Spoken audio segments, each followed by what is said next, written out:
Welcome, heroes and villains, to Fjook Enterprises YouTube channel. Today we're going to be continuing the conversation with Fjook, my quest to interview every game master I know. And like in the past few ones, I am going to let my guest introduce themselves.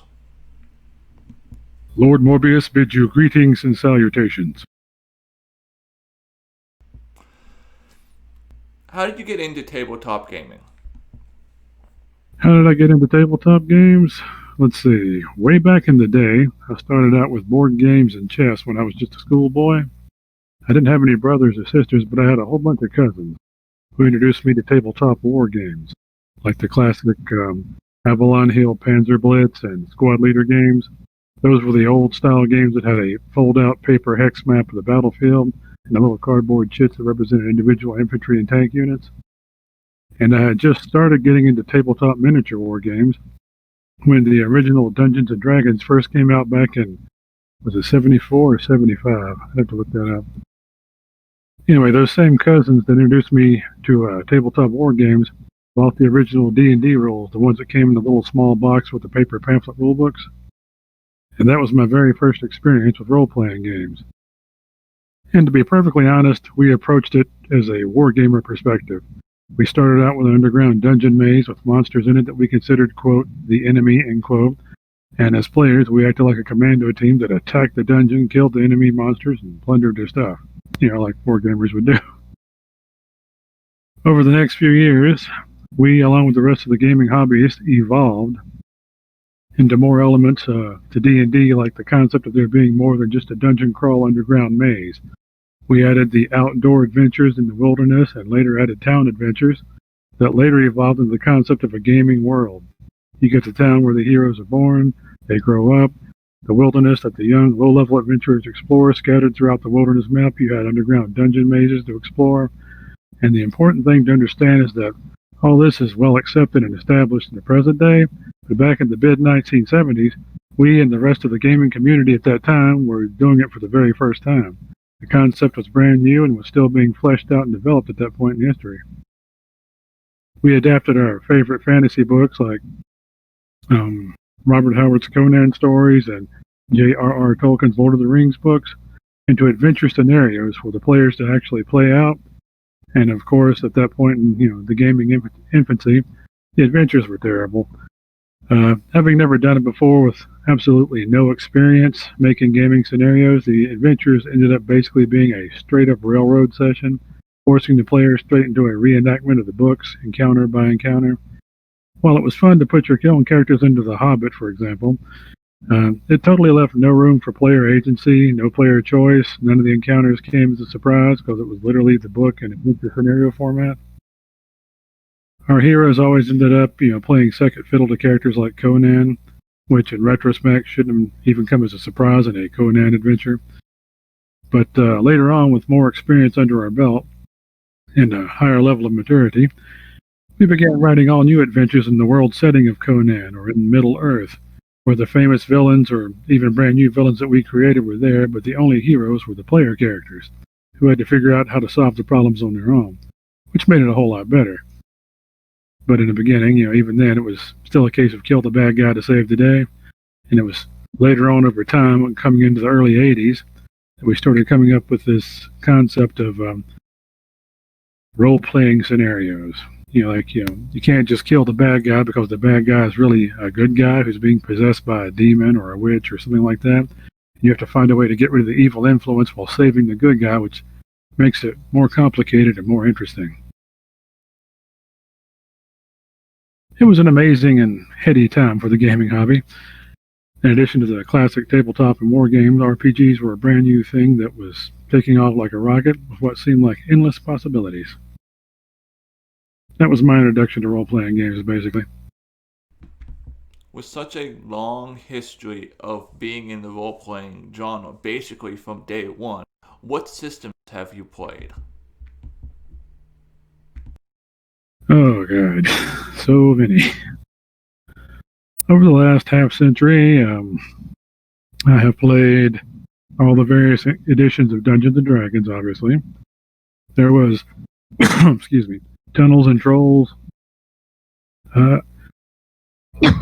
TSR's Gamma World, TSR's Top Secret, TSR's Boot Hill, Lords of Creation, Marvel Superheroes, the Star Wars RPG, the Star Trek RPG, Torg, Vampire the Masquerade, Wraith Oblivion, Werewolf the Apocalypse, Deadlands, Call of Cthulhu, Shadowrun, Cyberpunk, Corporation, Warhammer Fantasy Roleplay, HeroQuest, Advanced HeroQuest, Twilight 2000, Palladium RPG, Rifts RPG, Middle-earth Role-Playing, Paranoia, and a bunch I've probably forgotten. Quite a lot of them. We even played a Call of Cthulhu scenario using the D&D rules. You know, you've got the old wealthy merchant who's secretly into dabbling in the occult, who's conjured up a mess in the catacombs under his manor house, and the heroes have to save the day because something's crawling through a gate from beyond the stars. We've played Doctor Who using D&D rules. The Doctor shows up in his TARDIS, and he's tinkering with something where some wizard was tampering with time, and something happens to the Doctor, and he gets sucked into a parallel universe, and it's up to the heroes, the player characters, to go save him. But they have the use of his TARDIS, which was the first concept of using a machine like the TARDIS to travel from Dungeons and Dragons to modern-day spies and assassins and Top Secret to futuristic radioactive wastelands of Gamma World to the Old West cowboy gunslingers of Boot Hill and all over the place. So you had D&D characters all over every game you can imagine because of that. And in 1984, a movie called The Terminator came out that you've probably heard of. And we wanted to play an RPG version of that, but there were no rules for it. So I made up a bunch of rules for it. And then in the late 1990s, a movie called Men in Black based on a Marvel comic came out. Again, I made up a set of rules for that before I found out later that West End Games is making a Men in Black role-playing game. So yeah, I've played just about everything and made my own stuff when the rules didn't exist. So how did you go from being a player to running the game? Well, like I said, my cousins were older than me and first got into the playing board games, tabletop games, and when the D&D came out, they bought that. They were running the game at first when I was a player in their games. Later on, after about a year or so, they gave me the original pamphlet rules for D&D, and I began running the game for my friends who I was going to school with at the time. Since I was the only one that had any experience, of course, it was obvious that I was going to end up being the game master for it. So I began my career as an official dungeon master back in the late 1970s. I became aware of gaming clubs that existed in my local area. One town over, there was a local community center that had a bunch of high school students who were running a D&D club. So I started going there and running games for whoever wanted to show up and play. After about a year, that club fell apart when the people running it graduated from high school and went off to college. But in my hometown, another club started up in the local public library. And this went on for several years before they graduated college and went on to pursue their careers. So I did the same thing there. And then in the mid-1990s, I saw an advertisement on the bulletin board of a bookstore called Media Play. They went out of business in 2006. But they were looking for people to run public events, like clubs for anime or whatever the various things were. And I offered to run one for gaming. And I started a gaming club with the local community kids and college students. We started playing D&D, war games, tabletop games, Magic the Gathering, things like that. On my first day, we signed up 44 people for the club, and after about a month, we had 344 people in it. So that was pretty successful. That ran from like 1997 to 2003 before I had a change in my job and I wasn't able to run it anymore. So I had some volunteers run it for me after I left. And after about a year, that wound down and faded away, and they went out of business. But it was through the gaming clubs that I learned about conventions. In the early 1980s, I started visiting various science fiction and fantasy gaming conventions like the Atlanta Fantasy Fair, Magnum Opus Con, Stellar Con, Heroes Con, Dragon Con, and all the various other ones. I started running tournament games for the conventions there. Various parties of adventurers would compete for prizes. And I was doing that with Con Plus back in the beginning when they were still doing that. Now it's pretty much the arena combat thing that you're familiar with, because it was really hard to get everybody available at the same time on the same day for a convention, gaming tournament like that. We just didn't have enough participation.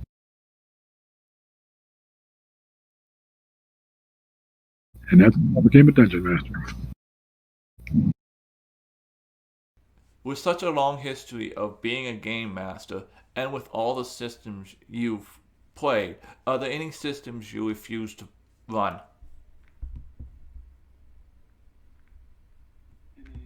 Systems I refuse to run. Well, like you implied, I feel like quoting Elrond here. I was there 5,000 years ago when gaming first started. I am old. But as far as systems I refuse to run, no. I will run just about any system at least once just to try it out to see if I like it or not. If I have fun with it, I have no objections to running it again. There are some systems that I like better than others, obviously, but there are no systems that I actively refuse to run no matter what. One of the biggest reasons for this would be that my approach to running any game system is the same as my approach to running D&D. According to E. Gary Gygax, back in the early days, the whole point to playing any game is to have fun with your friends. That's the fundamental basic principle. To that end, if there are any parts of the D&D rules that you don't like or don't make sense to you, change them to something that does make sense. If the rules are unclear or do not cover specific situations that come up in gameplay, just wing it and make up your own new rule on the spot. And this comes straight from Gary Gygax, and I took it to heart. So I tend to do this with every game system I play. As a result of this approach, I tend to be able to have fun with just about any game. If something in there doesn't make sense, I'll change it. If it doesn't cover something, I'll just make up a rule to cover it on the spot. So I can roll with it. To switch gears ever so slightly, are there any systems you enjoy running?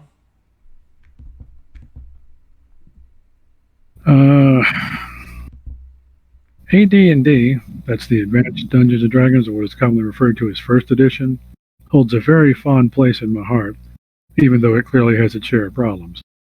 The reason AD&D is special to me is that it's the version of D&D that I grew up with. It was my, quote, coming-of-age, quote, system, and as such, there's a certain nostalgic value for it in my heart. And in addition to that, my own homebrew game is the one I enjoy running the most, because, like I said, it's my baby. I created it from the ground up. Everything in it is percentage-based, so a pair of D10 dice is all you need to play it. Well, it's simple, it's easy, and because it is simple and easy, you can do just about anything with it.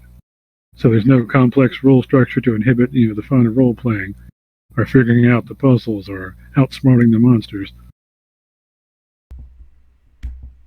Are there any common house rules that you have? That would be, do not be a rules lawyer. My house rule is game master's word is law.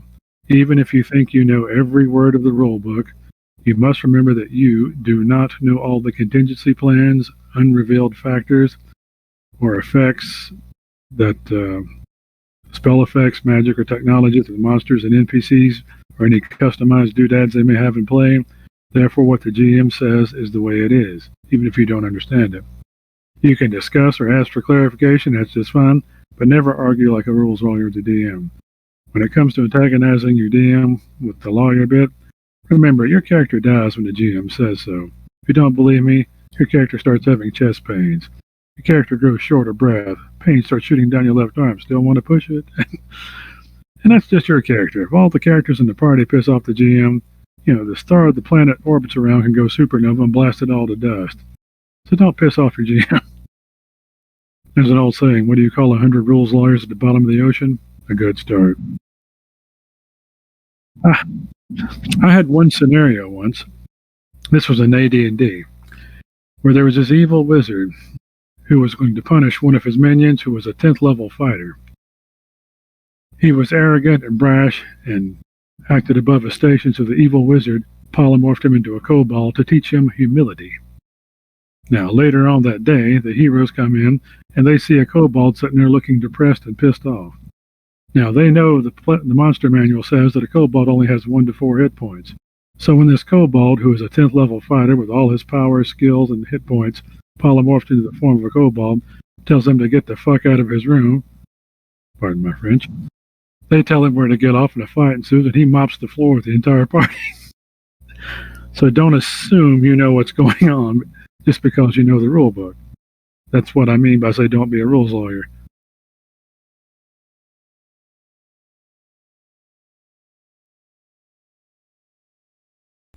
So, with so many years of gaming, are there any instances that come to your mind when you think of your players surprising you?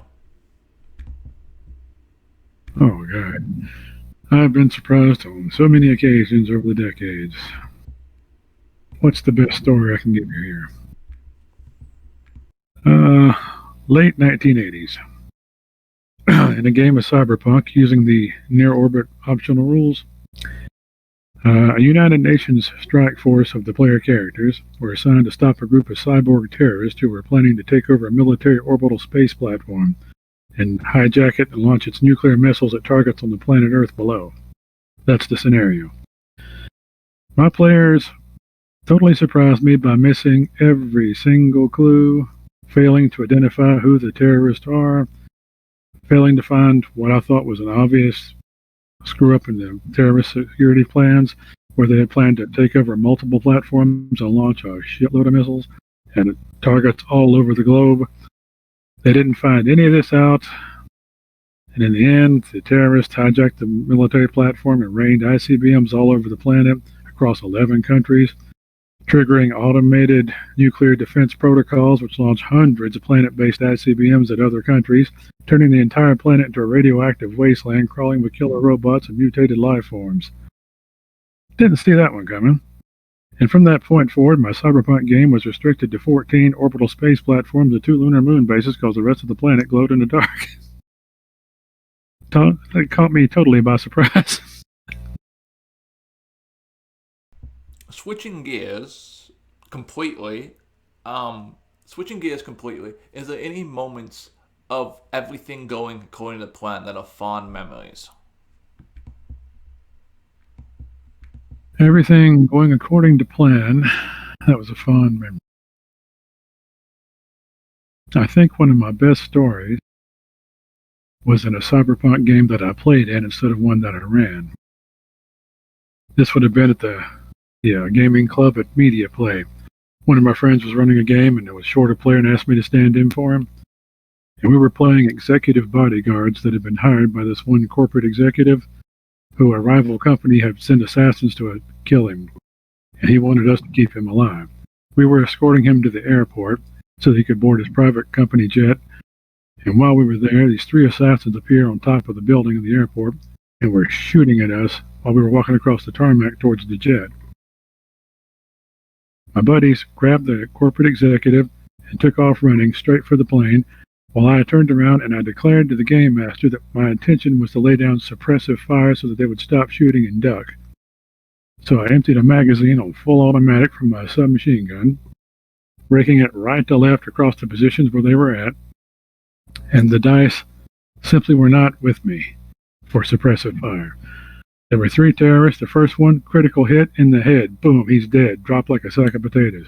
Second one, chest hit. Critical hit right through the heart. He tumbles off the building and splats in this parking lot below. Third one, critical hit right in the head. Boom, he drops dead. So I'm looking at the terrorists. They're all dead. I look down at my submachine gun. It's still smoking. I look back at the terrorist and look at my partner and say, that's right. I meant to do that. I'm bad. All I was trying to do was suppress the fire, but I killed all the bad guys in one sweep.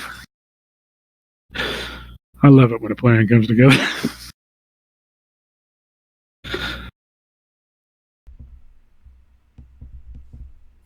As a last question, is there any advice for your fellow game masters?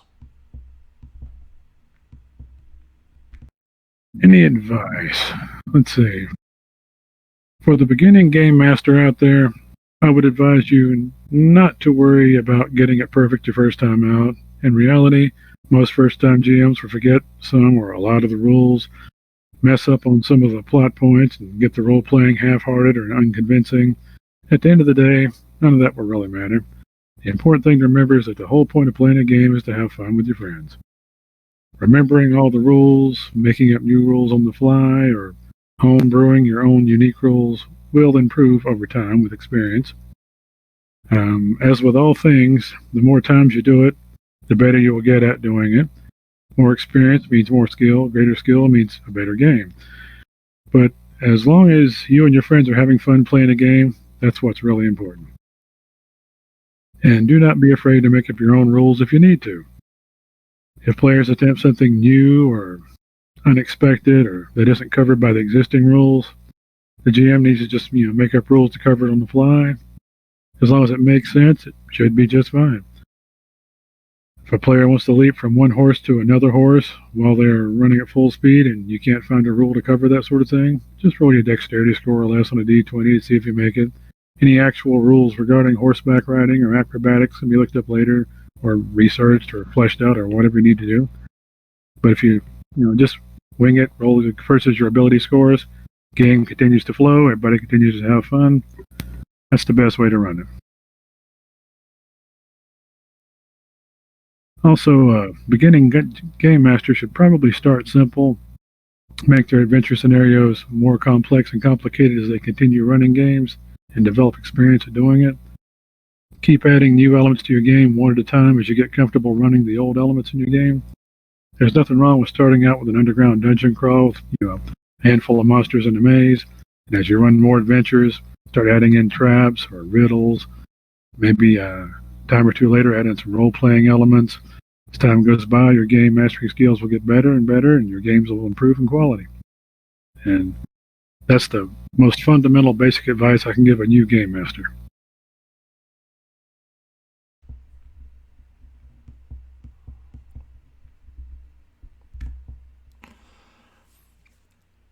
I hope you all enjoyed the video. Please comment, like, and subscribe, and do all the other YouTube things I forgot, and I'll see you in the next video. Happy gaming!